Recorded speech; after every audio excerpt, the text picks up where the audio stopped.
Now, later today, people are gathering for the Platinum Party at the Palace. We understand the Queen experienced, quote, some discomfort during Thursday's Trooping the Color Parade, so she's sitting some events out right now, but the show has to go on, of course. Yesterday, the royal family attended a service of Thanksgiving at St. Paul's Cathedral. It did include Prince Harry and his wife Meghan, the Duchess of Sussex. Let's talk to columnist for the Daily Mail, Robert Hardman, because he was there. So first of all, talk to us about oh, I do want to point out that you are also the author of Queen of Our Times, The Life of Elizabeth II, and I want to ask you about that before we leave as well. But I do want to ask you what you witnessed regarding how Harry and Meghan were received.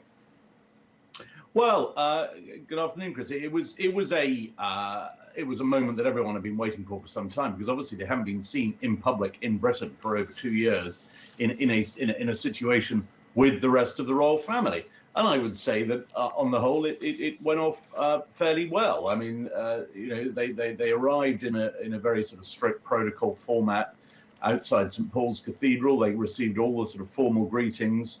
The crowd, from what I heard, was welcoming, and they were treated with all the due respect. And obviously they weren't front row, which they would be if they'd remained within the frontline royal family, if you like, but they were in row two. They were with other members of the Queen's family. So, all in all, I think what that's managed to do, it's helping to kind of normalize the situation where they can come back to Britain, and it's not a huge story. I don't know about you, Robert, but I had a moment watching Queen Elizabeth walk out on that balcony without Prince Philip. Was that a moment for people there? I think it was a very poignant moment in so many ways. I mean, we've never had a monarch who's reigned for 70 years. She is unquestionably the most respected public figure in Britain, and I think in large parts of the world. And to see her there being saluted by this extraordinary crowd. I mean, I really haven't seen a crowd like that probably since her last Jubilee.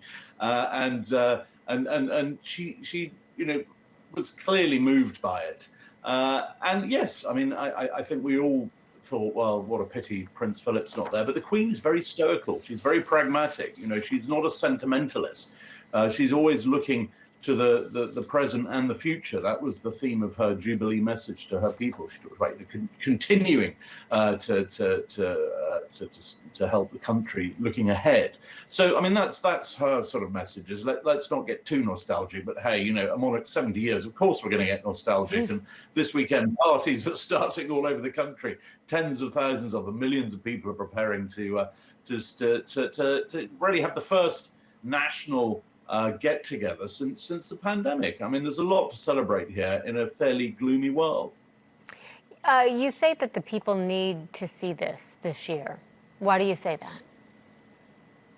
Well, I think people feel that after 2.5, 3 years of lockdown, of all sorts of economic problems and all the rest, I think it's moments like these that do help to bring the country together. I mean, we saw that actually at Harry and Meghan's wedding in 2018. We saw it at the Queen's last Jubilee. There's something about monarchy. It is this sort of unifying force. There's no politics in it. It's just, it's binding history with the present. It stands for everyone and everything. And it's all represented in this one extraordinary figure. And having just written a biography of her entire life, I mean, I can't think of anyone else who's led a life where she's the last head of state today who wore uniform in the Second World War. She's the only person in history who's met 14 US presidents. I mean, I talked to George W. Bush for my book. He couldn't think of anyone else who'd known 14 presidents. She's lived through so much, but yet she's not this one for dwelling in the past. She's very much, I am your queen, I'm here now, I'm your monarch. And this Jubilee is about us thanking her, but it's her in return wanting to thank us. And even if she's not at a lot of these events, because she can't be, I mean, she's well into her 10th decade, and a lot of these parades and services are just too much of an ordeal. But nonetheless, she's very much, we know she's engaged, we know she's watching it all on TV, and I suspect we'll either see or hear from her again before this weekend is out. I would suspect the same thing. His new book, Queen of Our Times, promises some new insights and material, too, I should say, from the Royal Archives. Robert Hardman, so good to see you. Thank you for the updates.